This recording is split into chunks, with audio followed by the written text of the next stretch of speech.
नमस्कार मित्रांनो, ITI इलेक्ट्रिशियनच्या second इयरच्या या विशेष सत्रात आपलं स्वागत आहे. बघा, आज आपण कुठल्याही वरवरच्या विषयावर बोलणार नाही आहोत.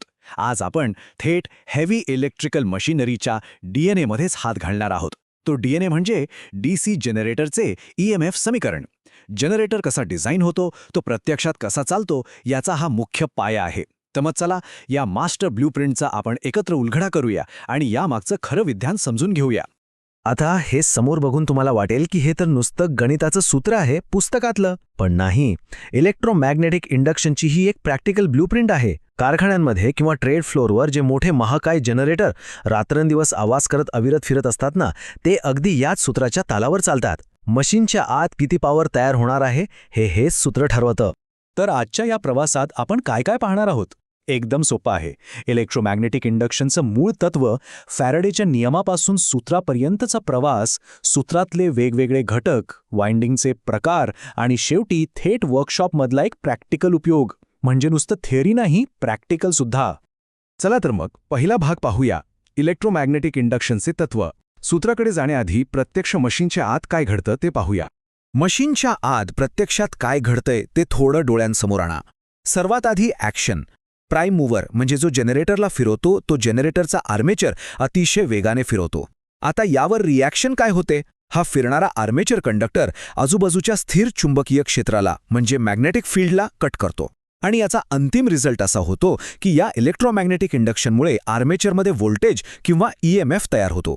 तोच व्होल्टेज मग कम्युटेटर आणि ब्रशेसमधून आपल्याला बाहेर वापरायला मिळतो. हेच ते इंजिन आहे जे आपल्या मशीनला जिवंत करतं. दुसरा भाग, फॅरेडेच्या नियमापासून थेट EMF समीकरणापर्यंतचा प्रवास. आता आपण या भौतिक क्रियेला गणिताच्या भाषेत मांडणार आहोत. एका साध्या नियमाचं मोठ्या सूत्रात कसं रूपांतर होतं ते बघा. फॅराडेचा नियम आपल्याला माहितीच आहे. निर्माण होणारा EMF हा d∅dt असतो, बरोबर? पण फिरणाऱ्या जनरेटरमध्ये याचा अर्थ काय घ्यायचा? विचार करा, जेव्हा कंडक्टरचा एक संपूर्ण फेरा होतो, तेव्हा त्याने कट केलेला एकूण फ्लक्स म्हणजे d∅ हा p×φ इतका असतो. आणि एका फेरीसाठी लागणारा वेळ म्हणजे आपला dt, तो असतो 60/n सेकंड. आता या दोन्ही गोष्टी आपण फॅराडेच्या मूळ समीकरणात टाकल्या की आपल्याला हे नवीन प्रॅक्टिकल रूप मिळतं. अगदी तर्कशुद्ध लॉजिक आहे. तिसरा भाग, व्हेरिएबल्स डिकोडिंग. आता आपण सूत्रातल्या प्रत्येक भागाची ओळख करून घेऊया. आणि हे आहे आपलं द मास्टर ब्लूप्रिंट, संपूर्ण EMF समीकरण. E बरोबर p∅n_z आणि या सर्वांना भागिले 60A. इथे लक्ष देण्यासारखी सर्वात क्रिटिकल गोष्ट कोणती असेल तर ती म्हणजे Z आणि Aचा संबंध. Z म्हणजे आर्मेचरवरचे एकूण कंडक्टर आणि ते A या पॅरलल म्हणजे समांतर मार्गांमध्ये विभागलेले असतात. थोडक्यात सांगायचं तर वाइंडिंगच्या प्रत्येक समांतर गटामध्ये Z/A इतके कंडक्टर असतात. हे सूत्र म्हणजे तुमच्या संपूर्ण मोटार किंवा जनरेटर डिझाईनचा खरा आत्मा आहे. एका कसलेल्या इलेक्ट्रिशियनकडे जशी त्याची स्वतःची हुकमी हत्यारे असतात ना, तशीच या सूत्राचीही मुख्य साधने आहेत. P म्हणजे काय तर जनरेटरमधील पोलची संख्या, N म्हणजे आर्मेचरच्या स्पीड जो आपण नेहमी RPM म्हणजे फेरे प्रति मिनिटमध्ये मोजतो, आणि Z म्हणजे आर्मेचरच्या कंडक्टर्सची एकूण संख्या. आता हा Z कसा काढायचा? अगदी सोपा आहे. मशीनमधले एकूण स्लॉट्स आणि एका स्लॉटमधले कंडक्टर्स यांचा गुणाकार करा की मिळाला Z.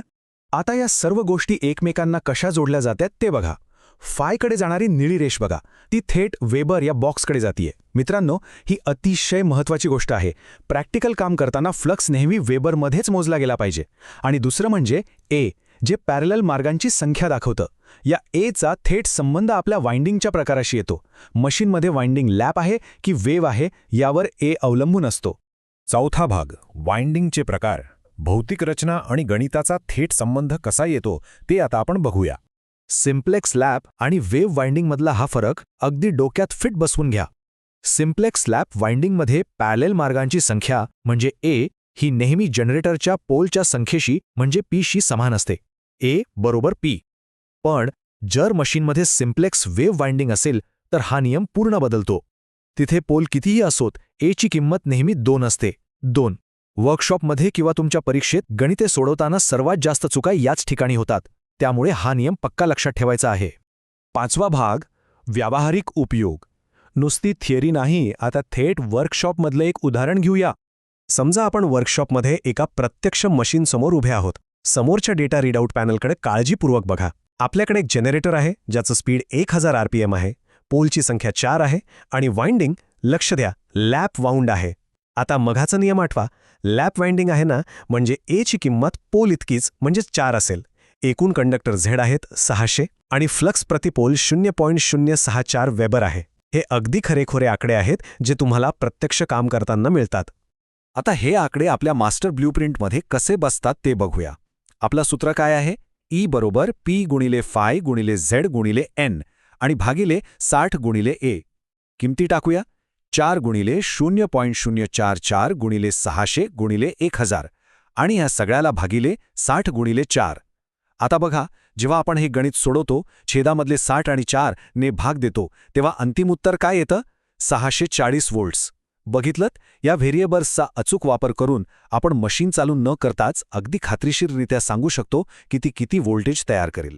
शेवटचा 6वा भाग, अंतिम अवलोकन. आपण आत्तापर्यंत जे पाहिलं त्याची एक द्रुत उजळणी करूया. ही सिस्टम चेक किंवा संकल्पना पडताळणी खूप प्रॅक्टिकल आहे. विचार करा, जनरेटर चालू आहे आणि मुख्य फील्ड फ्लक्स अचानक कमी झाला तर तयार होणाऱ्या EMFवर काय परिणाम होईल? उत्तर अगदी साधं आणि सरळ आहे. EMF पण कमी होईल. असं का? कारण आपल्या मास्टर समीकरणानुसार EMF हा थेट फ्लक्सच्या समप्रमाणात असतो. फॉल्ट डायग्नॉस्टिक्स किंवा मशीन रिपेअरिंग करताना हे साधं लॉजिक खूप कामी येतं. आता इथे एक सत्य की असत्य तपासूया. बऱ्याच जणांचा असा गैरसमज असतो की वेव्ह वाइंडिंगमध्ये A बरोबर P असतं आणि लॅपमध्ये A बरोबर 2 असतं. लाल फुली असलेला चूक बॉक्स बघा तिथे. हे एकदम उलटं आणि चुकीचं आहे. मी पुन्हा सांगतो, लॅप वाइंडिंगमध्ये A बरोबर P असतं आणि वेव्ह वाइंडिंगमध्ये A नेहमी 2 असतं. हा गोंधळ कधीच होऊ द्यायचा नाही, अन्यथा सगळं कॅल्क्युलेशन चुकेल. तर आता आपल्यासमोर हे संपूर्ण मोठं चित्र स्पष्ट झालंय. डावीकडे बघा, इलेक्ट्रोमॅग्नेटिक इंडक्शनमुळे DC जनरेटर काम करतो. पण लक्षात घ्या, आर्मेचरमध्ये जो करंट तयार होतो तो AC असतो. मग त्याला DC कोण करतं? तर मध्यभागी असलेलं कम्युटेटर. कम्युटेटर हे ACचे DCमध्ये रूपांतर करतं. आणि उजवीकडचा आलेख बघा. सिरीज जनरेटरमध्ये जेव्हा लोड करंट वाढतो तेव्हा टर्मिनल व्होल्टेज सुरुवातीला वाढतं आणि मग नंतर ते कमी होऊ लागतं.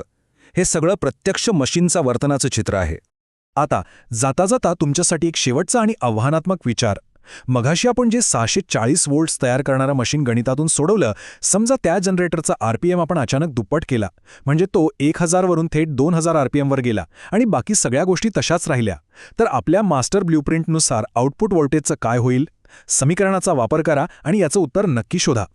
आजच्या या सत्रातून तुम्हाला EMF समीकरणाचा अतिशय पक्कं आणि व्यावहारिक ज्ञान मिळालं असेल अशी मला खात्री आहे. असेच शिकत रहा आणि मशीनचे रहस्य उलगडत रहा.